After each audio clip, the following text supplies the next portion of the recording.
are on, Dan? I would do a roll call attendance just to be sure. I have not actually heard everyone's voice yet. Okay.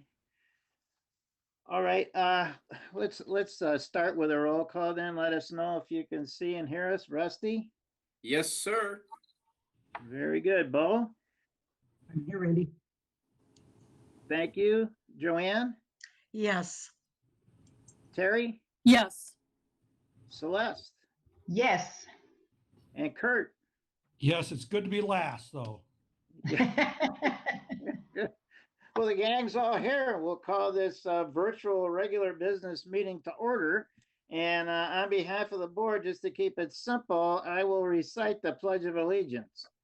I pledge allegiance to the flag of the United States of America and to the republic for which it stands, one nation, under God, indivisible, with liberty and justice for all. Our next agenda item is to approve our agenda. Are there any changes to the agenda as printed? I have nothing, Randy. Very good. Can we have a motion to approve our agenda, please? Mr. President, I make the following motion that the Board of Education approve the agenda as printed. Is there a second? Second. Thanks, Kurt. And all of our votes tonight will be roll call. So Barb will handle that for us. Mr. Droppers? Mr. Droppers? Yes, I'm sorry. No problem. Mrs. Wilson? Yes. Mr. Rathburn? Yes. Dr. Shelton Harris? Yes. Mr. Van Antwerp? Yes. Mrs. Navaria? Yes. And Mr. Snyder? Yes.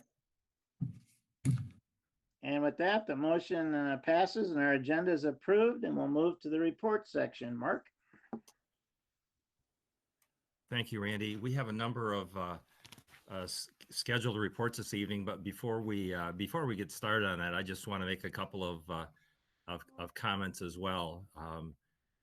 You know, when we left school on that Friday, the 13th of March, we really didn't know what we were headed into, and certainly didn't know that we were going to end up doing what we're doing now, having virtual board meetings and everything else that's come our way. You know, in those initial days and weeks, we waded through a number of executive orders. We listened to a lot of legal advice on what we should and shouldn't be doing. We reviewed our contracts and moved along as cautiously as we needed to get ourselves started in a rather unorthodox way of being. So, you know, we started out with really focusing on our basic services. We connected with kids, tried to provide social emotional support as best we could. One of the first things that we did that following week was to start up our food service program. And we had many food service staff members, we had bus drivers and other volunteers who really helped out with those efforts that continue to this day. We're feeding over 1,000 students every day, thanks to our food service program and everyone that's contributing to that. Early on in the process, we launched what we referred to as learning together, learning at home, which really allowed us to continue providing resources to our students while we work through all of the aforementioned things that we were dealing with. That has since evolved into learning together, which is now providing instruction for our students by our teachers in a remote format.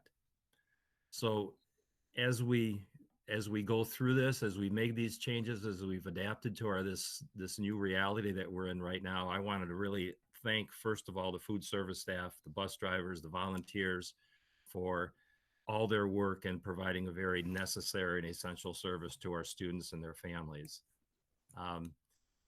Also, remote learning requires a lot of support from technology.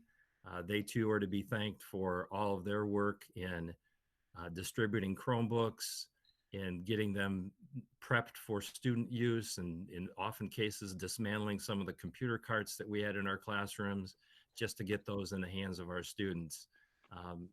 Dan may be able to say something a little bit later on when he's up on the agenda, but we distributed over 1,000 Chromebooks to students across the district, primarily at the elementary level, as all of our 6th through 12th graders already have them assigned to them. One of the things that's become abundantly clear is that we have a lot of gaps out in our community where remote learning is accessible, with lack of internet access, with lack of bandwidth, with just completely different levels of availability of technology support to our students. So that's really become evident. We applaud some of the efforts of our Wi-Fi companies and internet organizations that have provided some free services to parents. It's a little limited, but it does allow them to connect with us in that format. Also, our curriculum and instruction team, they've been very valuable in creating our plans that we submitted to KRESA and in turn filed with the state. You'll be hearing more about our plan during the later part of this, so I won't say much more other than the early heavy lifting fell on their shoulders, and we really appreciate everything they did to launch our learning from home effort and now learning together effort. And I know that I certainly am not trying to include, because I'll miss somebody, everybody, but our custodial maintenance staff too, for all their work in quickly getting our buildings cleaned and sanitized and really looked after while we're in this state of closure. They've been a tremendous help. Now that the grass growing season is well underway, they're also keeping the grass cut down, and Ron will fill you in on some of the other details of how this all relates to our construction projects and other things that are happening on the physical nature of our facilities. So I wanted to acknowledge those folks that have really been doing a lot of work. I said I'm going to neglect somebody here to mention, but our business office as well. Paula and her staff have made sure people are getting paid, coming into the office where it's easier for some of them to work from. So that another group that we are thankful to have. And then certainly all of our teaching staff. Our teachers have really stepped up. Many who are trying to manage their own families at home, multiple children, any variety of circumstances, and trying to help other families, their families of students who walking them through technology problems, providing emotional support when they need it. Just so many things that we just can't replicate in the online environment that our classrooms and schools are so important for. So I really commend our teaching staff, our parapros, our secretaries who are coming in, and again, there's just so many people that have stepped up to help with providing services that our students so desperately need. So if you run across them at some point when it's safe to be in contact with one another, please extend your thanks and appreciation. And perhaps fittingly, it's right that we end our meeting today with approving the Staff Appreciation Week proclamation, because that's really where the important work happens, is with our staff. So that's enough said by me. I'm going to run this in the order that is on your agenda, and have Ron Heron come in and give you a bond project update, and then we'll move into the change order summary from there before moving on to our financial reports and then our plan update. So Ron, I'm going to turn that over to you now. Okay, thanks, Mark. Good evening, all. I just want to give you a quick project update on where we are. Not a whole lot has happened from a construction standpoint since the governor's executive order. However, we were able to accomplish a few things. And so I'll let you know what those are now. There were a few things related to safety and security, particularly at West. We had dismantled much of the ceilings and some of the wiring in some of the fire suppression at the time when the order came into existence. And so we have been working diligently to complete that work. That work is still ongoing at this particular time. And we will really keep going until we can complete that safety and security work in that building.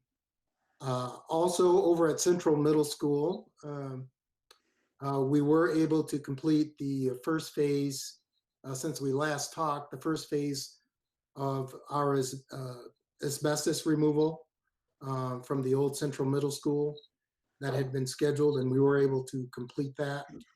And as you know, that building was shut down during that time to staff and all others, and that work has been completed. As it relates to the other projects, the Northern Auditorium and Central Middle School, they are currently on hold per the executive order by the governor.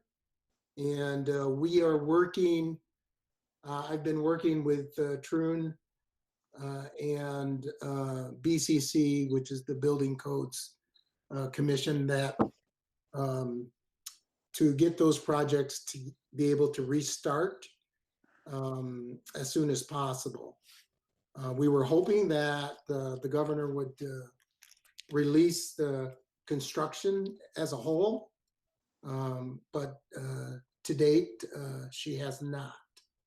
And so we are working through BCC to get those projects going so that we can get them back on schedule. It does put our schedules at risk at this point. We are really still studying the total impact. Our goal is to at least be able to try to get into Central Middle School. But we're thinking that if we get toward the end of May, we may not be able to complete all the work in there.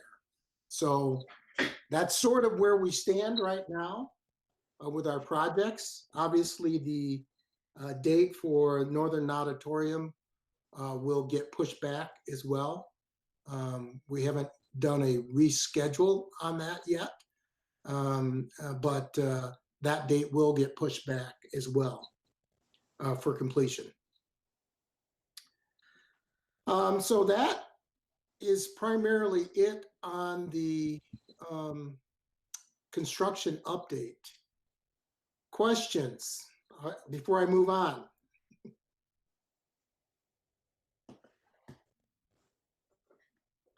Okay, none being heard. I will start with the what you have in your packets, the financial summary. We'll take a look at the financial summary, and you will note that we still have $1,751,548 in our unallocated contingency amount. So we have not moved anything out of there. What you will note, though, in the project section on bond proposal 1, we did some reshuffling of dollars. We moved 200,000 from other up into West Middle. And if you don't remember, part of what was in other is work that was going to be done by PPS. Okay.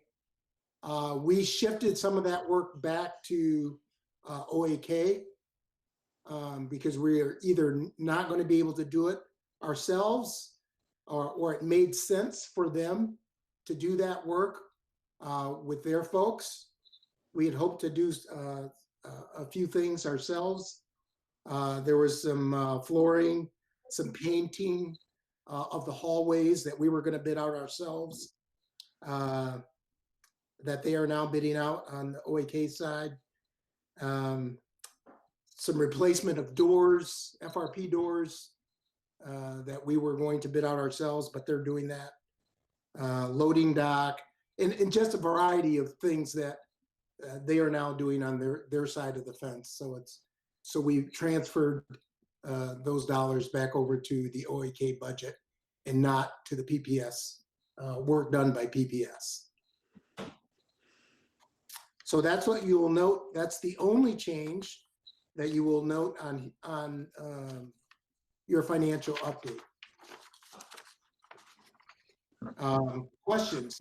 I believe Dan Rathburn's going to be I think he's with us, and he's going to go through the change orders summary as well.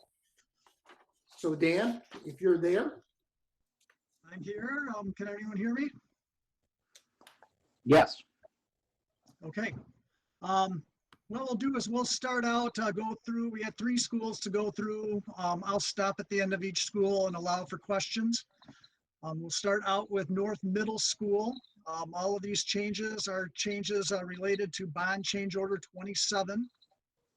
The first item that we have is adding solid surface material to the drywall bulkhead at the first landing on Stair 6.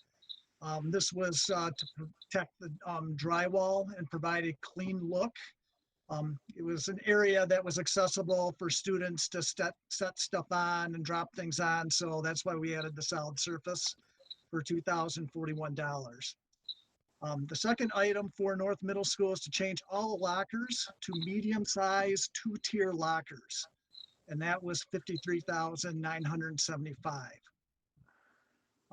Do we have any questions?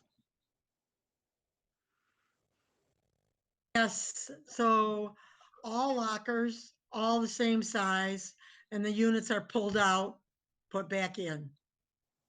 Basically. Yes. Okay, any other questions? Okay, we'll move on to Central Middle School. First item was technology infrastructure to the stable, including fiber and phone lines for $43,656. Also changing all the lockers to medium-sized 2-tier lockers for $37,382.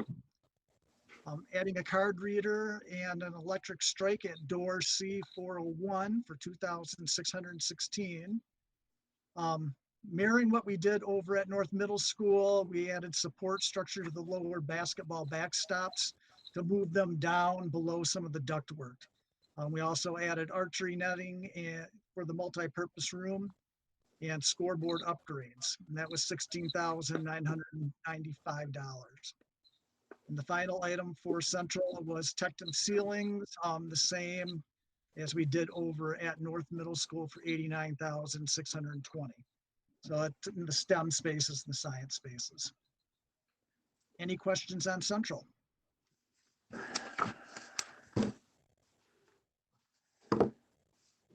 Okay, we'll move on to West Middle School. First item, remove existing transit soffit panels and replace with DFUS on the exterior gypsum sheathing for $28,548. The electrical inspector required some added grounding for wire on the new panels in the storage room 807, the fabrication mezzanine, and the water meter in the boiler room for $2,702.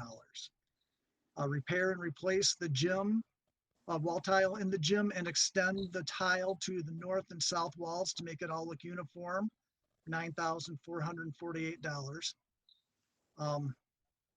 Change art room lighting controls to a custom setup and change the AV system projector to TV, $9,682.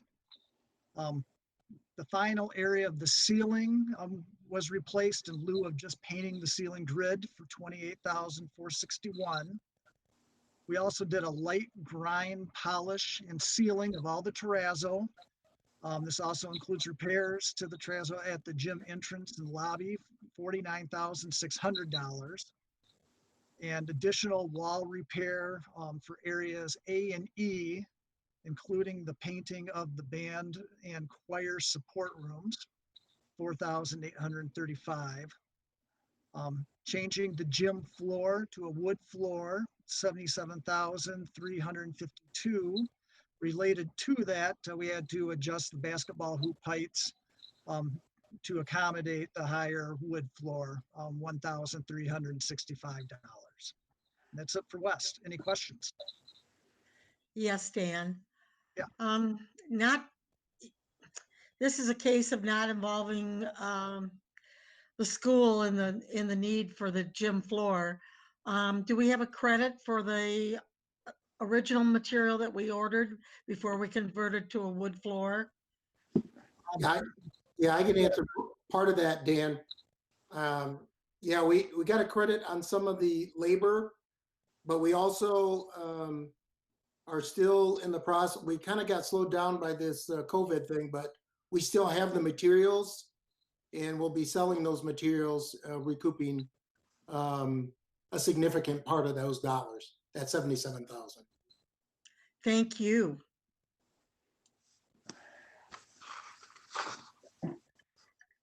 Any other questions?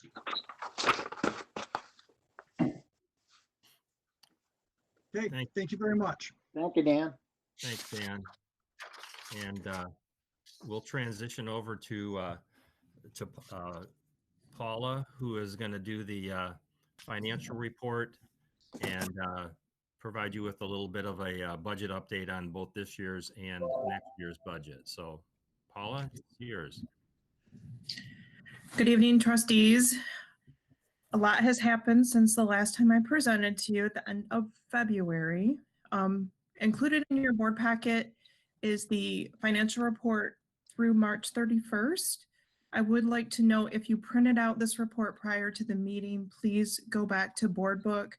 It was updated approximately 45 minutes ago. I had issues getting the correct revised version to Barb, and it has been updated to reflect the page 2 number that I'll touch on briefly at the end of the financial update. I'm sorry, Paula, if I see total expenditures, to make sure that I've reloaded this from board book.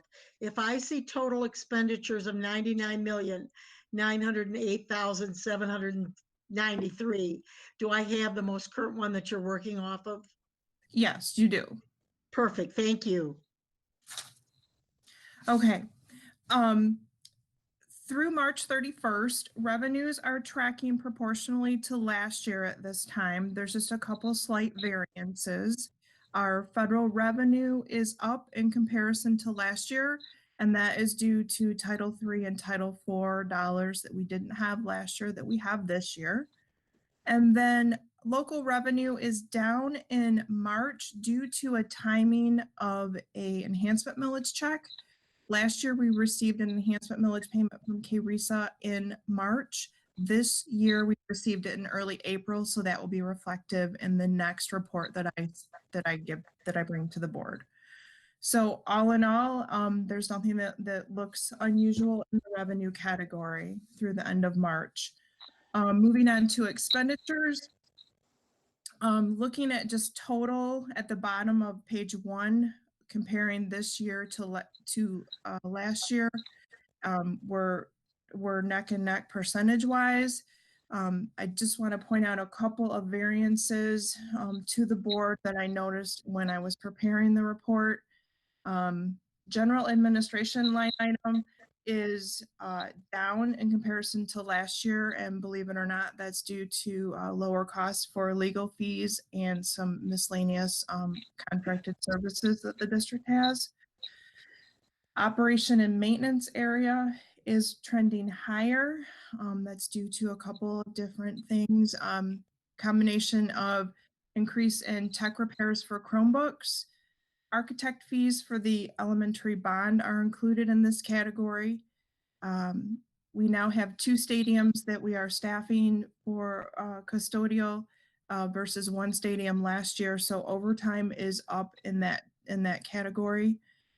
Moving costs for North Elementary School, which are part of the committed funds that the district has set aside, is reflecting in this category as well. And we didn't move a middle school in the previous year over the summer. Also, I'd like to point out transportation costs are down still. It's due to reduction in repair costs and fuel. Overall, the other support services line item is up slightly, and that's from the athletic programs spending that carryover money from the previous year. Childcare services line item is down. Supply costs are down in that area, as well as wage costs are down in that area. I just want to keep in mind that this report reflects a partial timing of the month when the executive order went into play, and we were paying staff based on scheduled hours through this category. So that takes care of page 1 of the report. Page 2 of the report is the page that has the change in it. There was nothing on this report that is cause for concern at this time, except the first version that was submitted to you last week, Wednesday, showed that the capital outlay and other line item was overspent. That is not true. We are not over budget in that category. That budget for that line item, the other category was sitting up with purchase services. So it was just a reallocation of budget dollars that had to happen. Expenditure numbers are correct as reported. So that's the only thing that I want to bring to your attention for March 2020. Moving on to budget update for 2019-20. The exec team, we cut off purchasing the week of spring break for the 19-20 school year. We only are approving expenditures related to the continuity of learning plan, maintenance and technology, transportation, and of course food service, so that we can feed the students out in the community. We're following the governor's executive order, as she informed us that we would receive our funding if we still paid our district employees. One thing that I do want to make the board aware of, that Senator Majority Leader Mark Shirkey has been on several Zoom meetings with organizations like MASB, and he's alluded to the fact that the state is trying to realign their own budget due to the economy and COVID-19. And he said that districts could potentially see a negative supplemental to their budget for the 19-20 school year. We do not know what this exactly means yet. Dollar-wise, it's something that we are watching the radar about, and we'll report back to the board as we know more. A lot of times they're waiting to make sure that are we going to hit our revenue targets in May, when the next revenue estimating conference is, so they can determine what funding is going to look like for us for the rest of this year. So I'm also starting to work on a final amendment for 19-20 for the board. Looking into school year 2020-21, we are not planning to open up purchasing for that year until after the enhancement millage election and until we know the outcome of the revenue estimating conference. And that happens at the middle of May, because the state's still working through, their effects of COVID-19. I'm sure you've all been watching the news to see what the government is doing related to preserving funds. Even though the governor did come out with her recommendation for budget for the 2021 school year with an increase of $225 per pupil, we are also hearing that House and Fiscal will not have their budgets passed. We will not know what our funding is until probably late August. So we are looking at a similar situation to what we had last year. So that's all that I know at this time related to 2021 and the 19-20 school year. Are there any questions? Paula, are we eligible for a small stipend allowance to start online learning? There are federal funds that the state has applied for. We've been given a dollar amount of $667,000, but we have not been officially awarded those funds yet. And we're waiting for further information from MDE. We know that they've been applied for, they just haven't been passed down yet to us. Thank you. And one more question. If you took a snapshot in time, and I don't expect an answer now, is our fund balance still at about 7% within policy? And that can be answered when you do we'll see that when you do the end of your year statement, correct? You'll see that at the end of the year statement, correct? But pacing the way that we're pacing, and if we receive full funding, we have a good chance, that our fund balance will stay solid. If something happens with the per pupil foundation allowance funding, that could have a negative impact on our 1920 budget. Well said. Thank you. Thanks, Paula. Are there, before you leave though, are there any other questions? Just looking around here. Well, Mark, this is Bo. I mean, not so much a question, it's just an observation, but when it comes to these financial and funding issues, just hang on. Hang on, man. we may not know what our funding for 2021 is until the 2021 school year is over and it's been audited. I mean, it's who knows how severe or crazy this is going to be. Anyway, I'm full of good cheer tonight, but I've just been thinking about this and just comparing it to 0809. And yeah, it's gonna be a challenge. Yeah, it really presents some challenges in trying to build a budget with all the unknowns that are out there. There is some talk about having a delay by when we need to have a budget in place, but I haven't heard any more definitively about that. So we're still aiming for a June 30th adoption of the budget. All right. Okay, if there are no more questions, we'll move into the next item, which is the continuity of learning plan. And I'll introduce, I think Mike Huber and Michael Pasco are going to do this jointly. Probably Mike Huber. I'm not sure who's going to start out with, but it looks like Mike Huber is. So. Yeah, thanks, Superintendent Beeline. Michael Pasco here. I don't know if I've got some camera failures here on my Surface Pro, so I might show up, I may not show up. But Mike and I will tag team this one. We've got a slide deck for you to walk through our COLP, but just want to say good evening to trustees. We appreciate being able to take some time tonight, share an overview of our Learning Together plan, as Mark mentioned. We do want to acknowledge, though, that this was a collaborative effort. We had many PPS staff members involved. Also want to thank Trustee Dr. Shelton Harris for reviewing the plan. So we appreciate your time, Celeste, on that. It's a difficult time right now. It's also a time where we needed to step up and rise to the occasion and create a remote learning system that would support a community of learners, but also of households with varying levels of resources, like Superintendent Beeling said, and that's for the remainder of the school year. So that was our challenge. We also want to recognize that our plan's not perfect. It's a plan that was developed keeping equity and doability in mind. And just so you guys know, we're committed to learning as we go and making any improvements that are needed. So I feel we need to front load this presentation with that, knowing that it was our best thinking and it will continue to be our best thinking as we move forward. So I want to maybe start with the timeline, Mike, if you want to click to the next slide, just kind of where we've been and where we are now.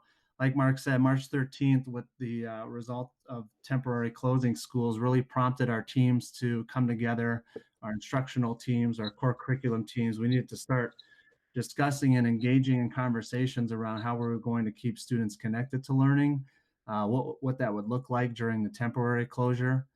And so in that time frame from around March 16th to the 27th, we started developing that Learning at Home website. So that had a variety of resources, had links, activities built in for our K through 12 students to engage in. And then as well as the website. We had distributed packets to food services sites across the district for those that could not access some of those resources online. So that was happening in that time frame. And then obviously at the beginning of April 2nd or 3rd, we had the Executive Order 35 that stated that we needed to suspend the in-person K through 12 instruction for the remainder of the 1920 school year. So within that document, that also set a lot of the parameters for districts for the continuity of learning plans. So that kind of gave us early on some guidance as to what we would need to be looking at as we developed our plan. So from there, we had to bring our teams back together and develop that learning together model, as Mark said. So we had to discuss instructional design. We looked at what methods we would use, how we were going to deliver that instruction, what supports would be needed, and what would need to be in place so that all students can access and engage in the learning. So that was a variety of folks involved. So we had lead teachers, we had PEA representation and communication, administration, principals, and our core curricular team did a lot of the heavy lifting on this. So I want to say thank you to them. They know who they are. They just did a wonderful job of working every day on putting together something that was, like I said, equitable and doable. And then the week prior, we sent a communication plan out to our staff, and then also addressed our parents in a couple different ways. So we launched that Learning Together site on April 20th. So that incorporates 7 weeks of lessons, and that'll go to June 4th, the second last week of school, trying to reserve that last week for any makeup work and our regular closure of school procedures. So this COLP, our continuity of learning plan, that's been submitted and approved now from KRESA and has been shipped off to the MDE and the state for their review as well. So it's kind of where we've been and where we're at right now, looking at the bigger picture and some of those guiding principles as we develop the plan. Obviously, the safety and well-being of our students, families, and our staff had to come first. We try to focus on the most important content expectations that were remaining for the rest of the year. So whatever the 3 to 4 essential standards that we wanted to expose our students to, that was kind of the focus from a curricular standpoint. We had to set some clear expectations and goals for our staff and our students to operate in a remote learning setting, and then doing our best to keep key learning intact, try to minimize that learning gap that this situation has the potential to create. So we're well aware of that. We also want to say online learning cannot replace our in-class experience and expertise, but we're doing our best to provide something that is meaningful and purposeful for our families and our students. So our platform, like you can see on the slide, was Google Classroom, and then Learning at Home website was our primary instructional tool. All that's built in there. And then our official COLP is on our website. If you haven't looked at some of those online resources yet or our plan, I encourage you to do so. So that's kind of the overview of where we are. I'm going to ask Mr. Huber maybe to go into a little more detail as to what that continuation of learning plan looks like at all the respective levels. So Mike, you want to move forward with the different grade levels? Certainly. Thanks, Dr. Basco. Thanks, Mike. We kind of have a little bit, we looked at our plan through the lens of what each level would need, because the students certainly couldn't do the same thing through and through. And so what we looked at first were the seniors and what they were needing to graduate. We kind of wanted them to finish the year with the good work that they had started, closing and finalizing assignments. Of course, some of our students are concerned about IB and AP testing, and they modified their approaches at the end of the year. But our overall focus really was to get seniors to graduate. We have a number of students throughout the district that were either on the bubble, as we like to say, or were in between and needed these few credits to graduate. So we've approached our teachers as looking at identify those areas the students still need support in and continue to provide it for them to get that essential learning completed. We had so many other testing elements change in the spring and so many different expectations that we decided to ensure that our students could choose either a credit or a letter grade, because we're still unsure how this will be looked at sometimes by universities. So those two are there as potential options for students to do as a senior. The default, though, will be a credit, since we just can't guarantee the way that the work would normally be done is the way that's there. And we have some notes being put on transcripts. Our goal overall, though, is to support our seniors. Seniors were reached out by teachers directly and by principals and counselors to ensure that they're all set with their graduation support. So a lot of contact has been going on with seniors. That was kind of one of the early things, and it was somewhat easier to focus on what they were doing just because of the nature of seniors and where they were at in their overall program. We take a look at grades 6 through 11, we start to shift a little bit. Our focus now is we looked at what some other states were doing, and we found that around 1 to 3 priority standards, depending on the course, and that will fluctuate, those essential learning standards to finish the year in each of our courses in middle school and high school. And then we wanted to develop 6 weekly lessons in each of those classes. Normally, we would have 11 weeks where those students would be seen each day for an hour. And we're having to compact that down into 7 lessons for that amount of time. So that's a big shift in our understanding of our curriculum work. But when we look at what parents are facing at home and what our community is looking at in terms of being able to find success and support student learning, we knew we needed to adjust what was there. We do have some feedback and weekly lessons for our middle school and high school students. And we are collecting grades, and those grades, along with some feedback, are calculated for the semester. So at middle school, we're doing credit and no credit. And at high school, we do have a letter grade there representing the 2 marking periods with a differentiation in percentages. Our students can choose whatever grade method they want, again with credit. And we're beginning right now with a process where we're not going to issue any E grades because it's too hard for us to determine if it really is a lack of learning or an inability to engage and participate as they fully would in our regular classrooms. So we're going to use incompletes for the time being while we continue to support learning even after the end of our traditional semester. We're expecting our high school students to engage 90 minutes per class per week. That takes them up around the expected 10 to 15 hours of engagement on each week of the work. And they have some assigned work that is, the majority is returned online. We have been building our accommodations in our Learning Together plan. So we definitely have students with IEPs, students with 504s, and students who lack equity in internet access. And so we've been trying to build in supports for all of those different categories. One of the ways we're doing that is we're providing print lessons. Once we identify that a student needs that, we have delivery methods to get lessons back and forth to them. And then for students with IEPs and 504s, we're embedding some of that in the original assignment, and we're also using all of our support staff as much as possible. In fact, the special education staff and support services have been incredible, and they've been able to connect with and meet with a lot of students so far, and I'm sure that they'll continue to do that. We've engaged with all of our English learners as well. When we look at how our communication is happening home with families, we're really trying to ensure a one-to-one weekly contact throughout the district so that no one falls through the cracks. So we have at least one staff member reaching out to every student throughout the organization. And that may include a contact with a parent. It could be a phone call, an email, a Google Meet on the classroom. So multimodal. And we even have teachers that are going out and making stops at families' houses when it's safe enough to do that in order to just ensure a connection that they have what they need. Because as Dr. Pasco said, that's the first step, is the safety and well-being of the students. And we're doing that through all of the different grade levels. Elementary looks a little bit different. They're focusing on math and ELA essential standards, then adding on to that some of our encore special classes.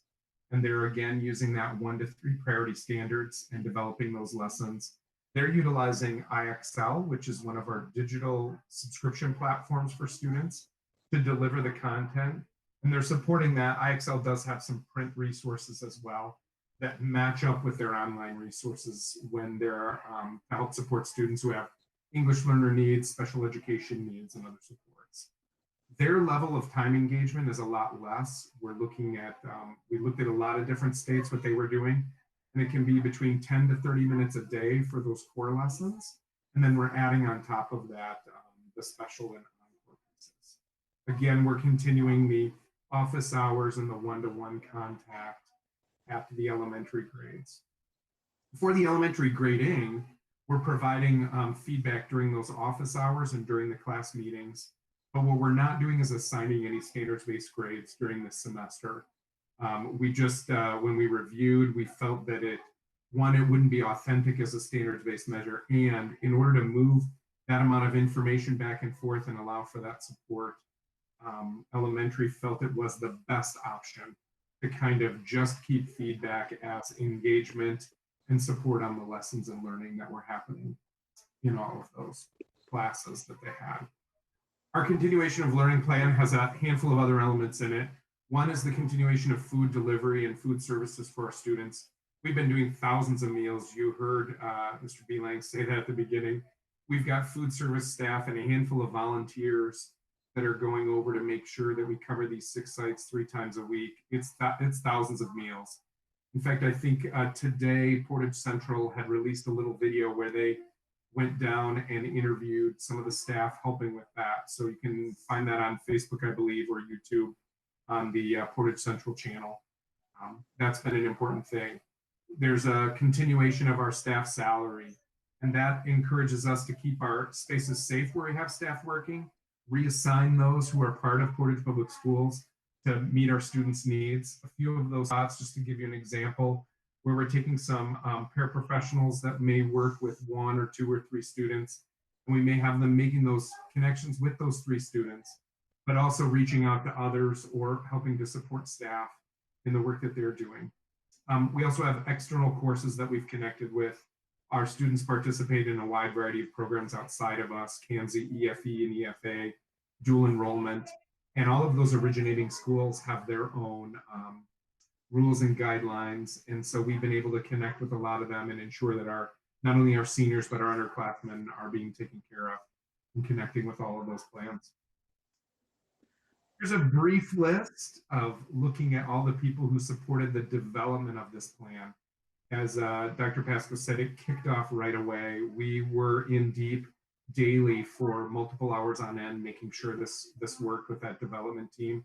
And then all of the collaborators and advisors. I mean, we've had meetings with PEA leadership, multiple teachers and team leaders and administrators, K-REIS's instructional services team to make sure we're on the same page. And then there's some of our research and guidance down below. And all of this is contained in our plan online. And Dr. Pasco and I are happy to answer any questions you have about the direction we're heading or what we've been doing.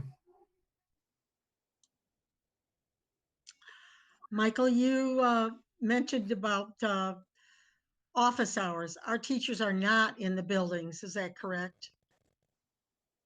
Could you repeat that for me, please, Joanne? Our teachers are not physically in the buildings. They are all working from home. The majority, probably 99%, are working from home. We do know that on occasion after they check in with their principal that some of them are going in to get materials from their classroom. Maybe they needed a particular resource, or it's easier for them to record the video from their classroom for the learning for that week. Those are the kind of spots where teachers are arriving to get maybe a few things, and that's a check-in with their principal in order for the building to be safe and for the spaces to be clean after they leave.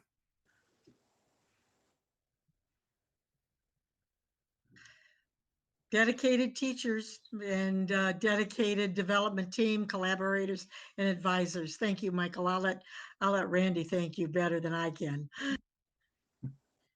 Thanks, Well, John. I was going to do that.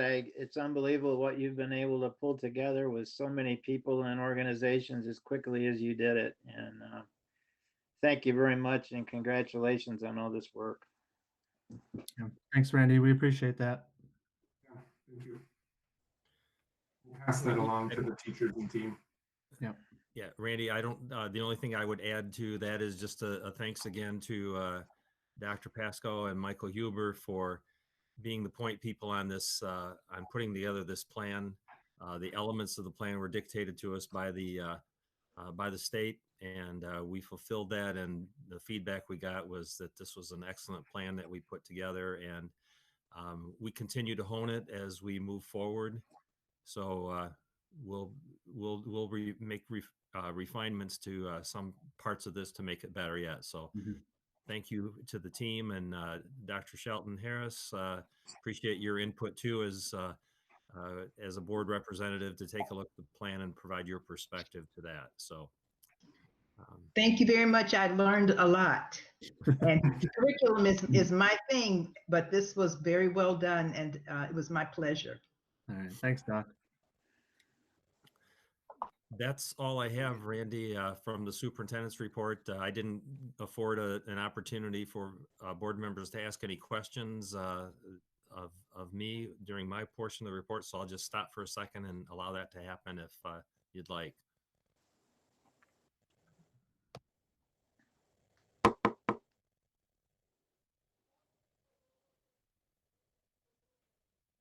All right, I'll turn it back over to you, Randy. Okay, Mark, thank you for your report. We're now at our comments and communications section. Are there any citizens who wish to address the board this evening? Yes, this is Michelle Karpinski from Communications. We do have one comment for the board meeting that was submitted. It is from Katrina Schrader, 2016 Greenbrier Drive in Portage. She says, I have 4 students at PPS in grades K through 7th. I'm very concerned about the low amount of direct instruction and educational opportunities that my students are receiving through the at-home learning plan. My elementary students are receiving no direct instruction on new or old content from their teachers. They are not doing science or social studies. I asked if my students could obtain their books, and I have been told no. I asked if my 5th grader was going to receive supplemental materials or videos for human growth and development. Again, I was told no. I asked my 7th grader's math teacher for extra work because the assignment took him 30 minutes. I was told that teachers were not allowed to give students extra work. Why are we tying the hands of our teachers? Why are we locking up textbooks, workbooks, and resources in our schools? Why are we telling students they deserve less education? Portage Canyon should be offering more to students at this time. Those are the end of her comments. And we have no others. Thank you very much for reading that, Michelle. And I assume our administrators are following up with this mom, correct? Randy, we've been receiving a lot of feedback, and we're at a position now where we refer that feedback to the appropriate principal or principals in this case, and for follow-up. And I think as we tried to express, we're trying to create a plan that's manageable and meaningful, and that means different things to different people as far as how that comes across in their respective homes. So we know that we're doing our best. We'll try to make adjustments as we move forward. We're 1 week into this project, and we hope to make improvements, but we know that we're not going to be able to meet everyone's needs as exactly the way they would want us to. But rest assured that we are following up with these with the parents and doing the best we can. Very good, thank you. Are there any comments this evening from board trustees? Mr. President, I'd like to make just a couple of comments. Can you hear me? Okay. Okay, great. I just wanted to say that, as I mentioned earlier, I really appreciated being a part of the curriculum piece of that. But now I can say that I have been up close and personal and had my hands on it as I work with Brooklyn. In fact, I feel like I've opened up the Shelton Harris Academy. Last week, as Mark said, was the first week, and we really worked hard. And for this week, it's been changed a little bit because the amount of time has been adjusted. After all, she is in young 5s. So I appreciate the fact that after a week, it's reevaluated, it's monitored, and then adjustments are made. The other thing too is that Joanne had mentioned the office hours. Those are by phone calls, email, whatever's available, and I have taken advantage of that as well. I look forward to the Monday the Monday morning meetings, which is actually, it's more of a message from the teacher to let us know what's going on for the rest of the week. And then Brooklyn has had an opportunity to meet with her classmates on Thursdays. So we've had that 3 times. And so I'm really pleased with how that's all worked out. And I just wanted to give a shout out to 12th Street because I am very impressed with what's been going on. Mr. Harris, who is the teacher of the Young Fives, as well as Mr. B, the principal, who has also joined in on some of our meetings as well. So it's been pretty engaging from my end. And I just wanted to let those who are in administration know that, because it has been going very well. Very good, thanks. Can I Anyone give a else shout this out evening? to Mark? I want to give a shout out to Mark for the messages that he's been sending out every day. They are so genuine and real. And I think it's great for all of us to hear these inspirational stories, but also for everybody in the district to see that Mark is humble, he's human, and he's doing the best he can, just like everybody else. And so, Mark, I just want to say we're so fortunate to have you, a steady Eddie, leading the district during this difficult time. Thank you. For sure, Terry, thanks. Hey, Randy, this is Bo. Can I go next? Sure. Terry took the words out of my mouth on the kudos from Mark and those daily messages. Those are really great. Thanks to all the PPS team for being flexible and keeping us moving forward. And then I'm sure somebody's going to mention it, but I will too here is contact your city clerk and get that absentee ballot, because we have an election. What a week from tomorrow we can't forget about, and we've got the enhancement millage on there. So that's so important. Thanks, Randy. Thank you.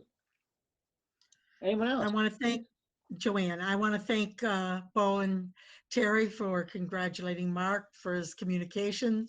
It really has been supportive. Michelle Karpinski, thank you for tagging right behind him, giving COVID-19 reports and just the great general information that our parents need for timing. Thank you again, Michelle. Thanks, Joanne. Anyone else tonight? Okay, very good. We'll move on to the consent agenda. We have 2 items this evening. The first is approval of the March 9, 2020 Committee of the Whole Work Session minutes. And the second item is that the Board of Education approve the award of a 3-year contract to Adams Remco of Kalamazoo, Michigan for copy print equipment and services as per the pricing schedule presented. And it is further recommended that the superintendent or his designee be authorized to extend the contract by 1 or 2 years as appropriate. The approximate 5-year value of the contract is $700,000 and will be drawn from the general fund. This was first presented to us on March 9th, and if you remember, whether or not this contract is executed depends on the outcome of the regional enhancement millage. Are there any exceptions to the consent agenda? Hearing none, the consent agenda is approved. We'll move to item number 8, our required action items. The first is to approve easements with the city of Portage. And we need a motion, please, and then we'll hear from Ron. Mr. President, I offer the following motion, that the Board of Education authorize Ron Herron, Assistant Superintendent of Operations, to fully execute the easements with the city of Portage as presented. Is there support?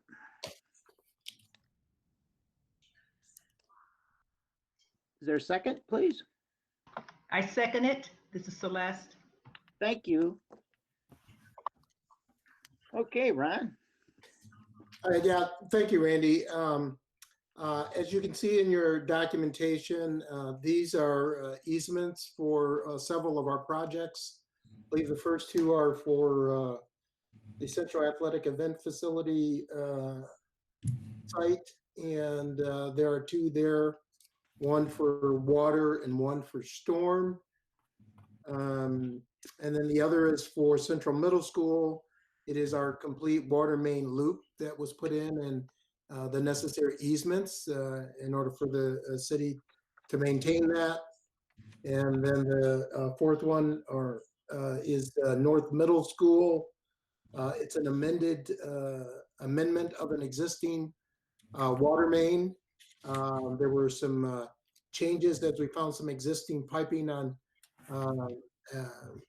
that the city actually had in the ground, and they assisted us in changing that. And so that easement covers that amendment. And these are used to help us close out the paperwork with the city for our projects. Ron, have you already executed these documents? Do I see a signature? I have executed the documents, but they have not been turned into the city. So they're not official until I turn them in.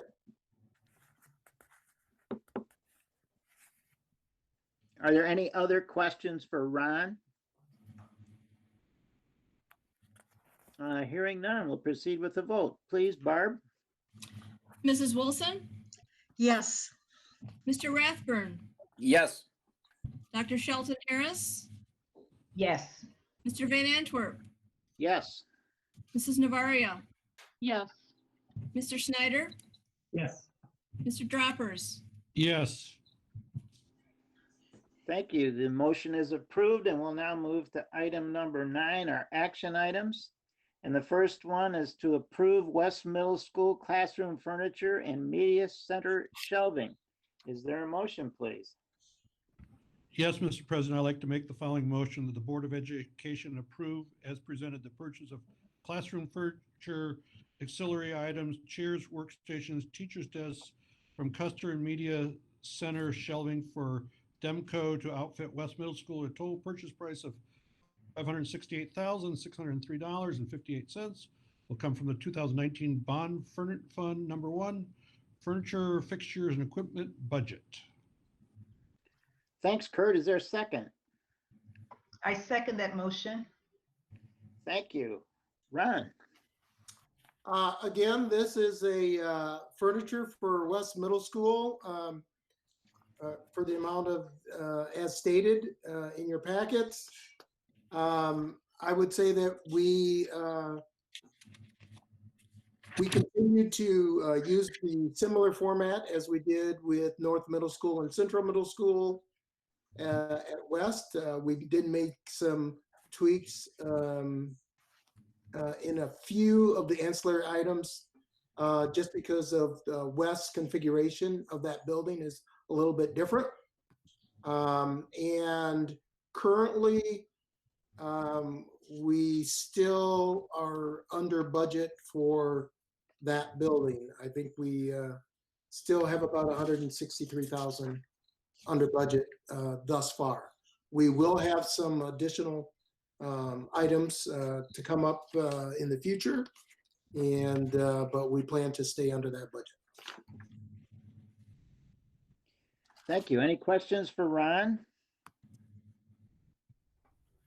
Hearing none, we'll take it to a vote, please, Barb. Mr. Rathburn, Yes. Dr. Shelton Harris, Yes. Mr. Van Antwerp, Yes. Mrs. Navaria, Yes. Mr. Snyder, Yes. Mr. Droppers, Yes. Mrs. Wilson. Yes.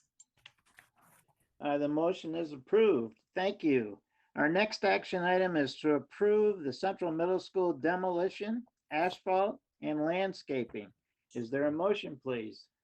Mr. President, I offer the following motion, that the Board of Education authorize Owen Ames Kimball Company to issue notice of pending award in the amounts indicated for Central Middle School, asphalt paving to Michigan Paving and materials for $489,307. Landscaping to County Line Nurseries, Inc. for $97,800, and Indiana Earth, Inc. for $298,000, pending confirmation that all requirements of the contract documents have been met. Furthermore, that upon receipt by Owens Ames Kimball Company of the appropriate documentation, contracts will be awarded to these contractors by Portage Public Schools as presented. The total cost of $885,107 will come from the 2019 bond fund, number 1. Thank you, Joanne. Is there a second? Second. Thank you very much. Ron? Yeah, as stated in your document, these were items that, because they were so far out, we didn't bid them at the time of the Central Middle School bid, but we did allocate budget for those. And these numbers are within budget.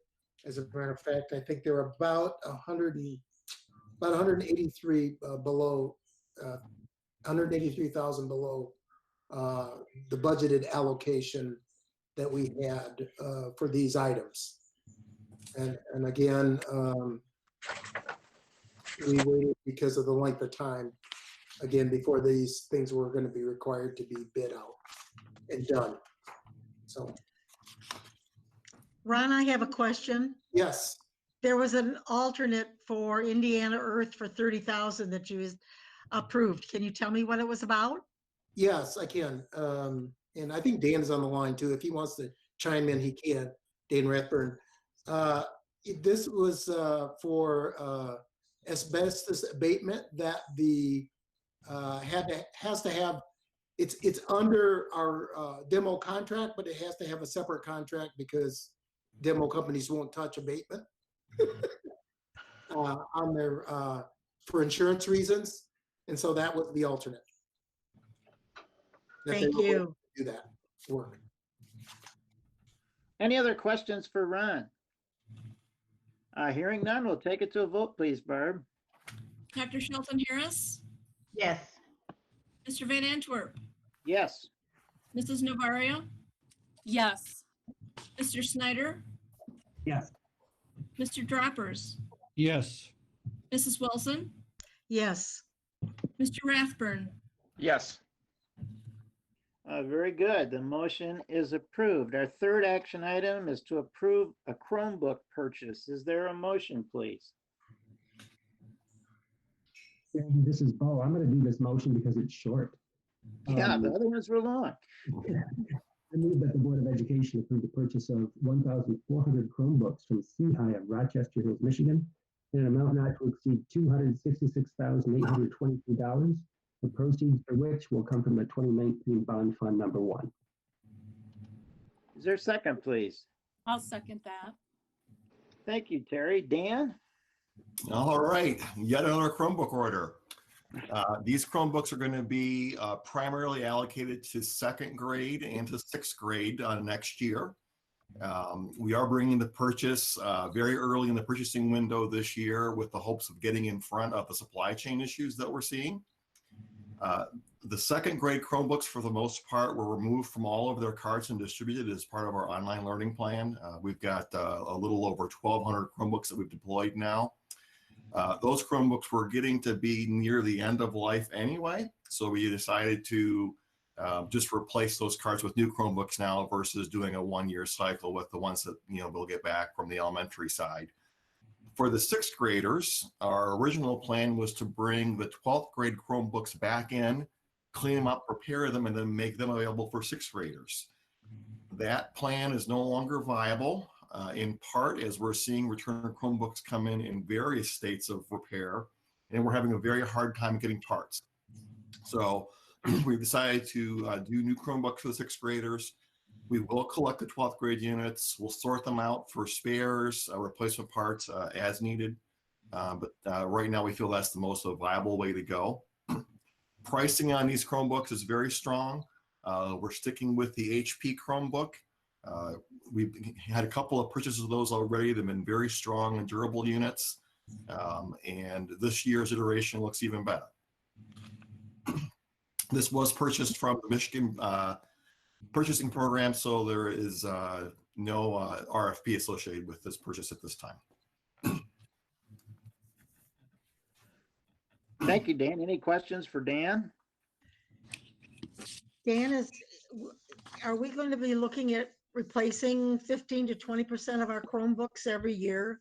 Because of, you say the lifespan of a Chromebook is maybe 5 to 7 years, and we began Chromebook purchases under that, under our 2016 bond. Is that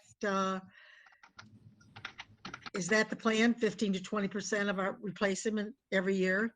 That is currently the plan. Although we're going to have to kind of think about that a little bit moving forward with the delay in our next millage. We're going to have to talk about how we can responsibly move the Chromebook sustainment effort to the general fund. I see in the budget that we had presented earlier that you were, before even this purchase, whatever was allowed in the 2019 bond, you were already over that budget. So I can understand your timing issue because you know, that bond has got a limited amount for technology for Chromebooks. So it is going to become a general fund budget. Thank you for that update. Any other questions for Dan? Hearing none, we'll take that to a vote, please, Barb. Mr. Van Antwerp, Yes. Mrs. Novaria, Yes. Mr. Snyder, Yes.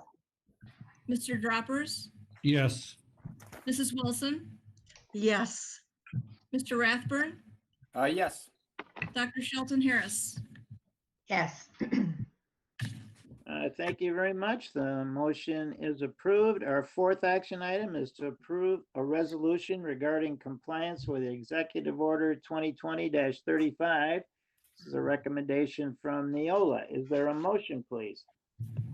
Mr. President, I offer the following motion that the Board of Education approve the resolution to grant emergency powers to the superintendent to comply with Executive Order 2020-35 as presented.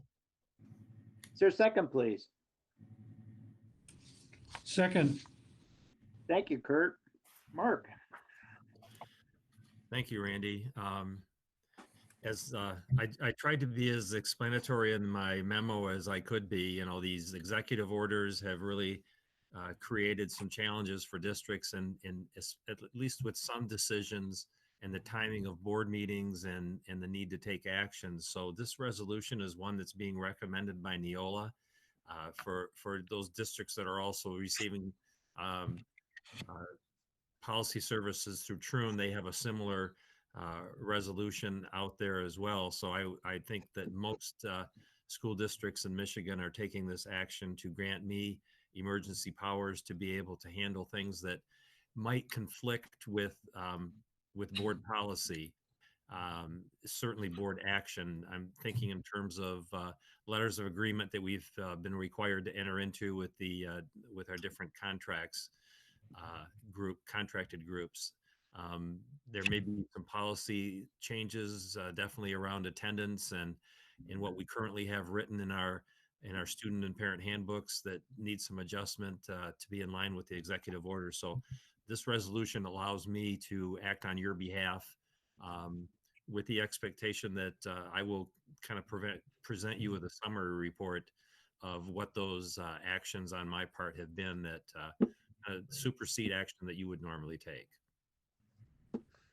Thanks, Mark. Any questions?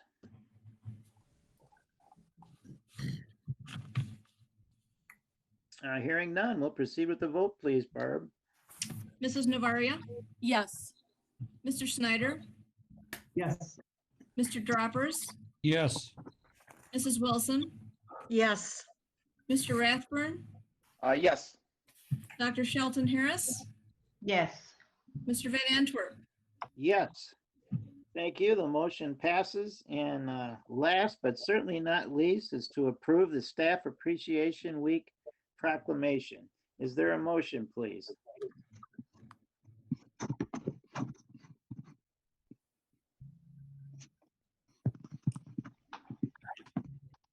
Hey, Randy, this is Bill. I can do this one. Somebody got it. Thank you. I'll take it.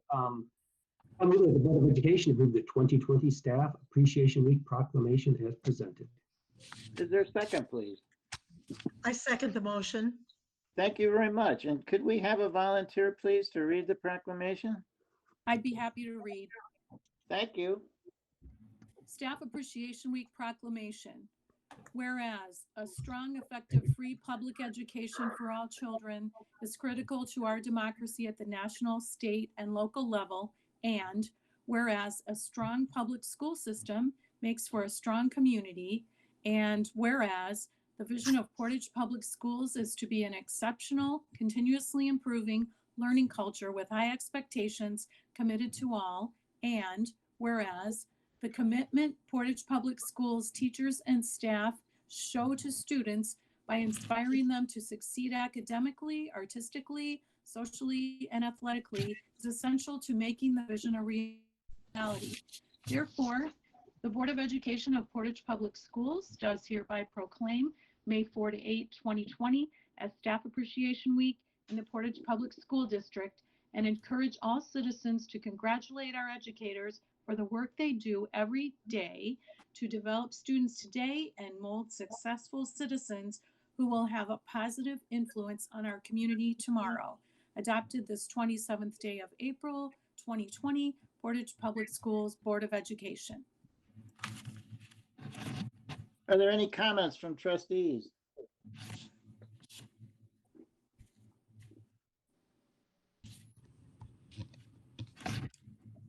On behalf of the board, I would like to extend our personal appreciation to staff members for stepping up and for all the extra things everyone has been doing to give our students the best possible opportunities through the challenges that we're facing right now. This is ready for a vote, please, Barb. Mr. Snyder? Yes. Mr. Droppers? Yes. Mrs. Wilson? Yes. Mr. Rathburn? Yes. Dr. Shelton Harris? Yes. Mr. Van Antwerp? Yes. Mrs. Navaria? Yes. Thank you. The Staff Appreciation Week proclamation is approved. We have reached the end of our agenda. We are adjourned, and thank you very much.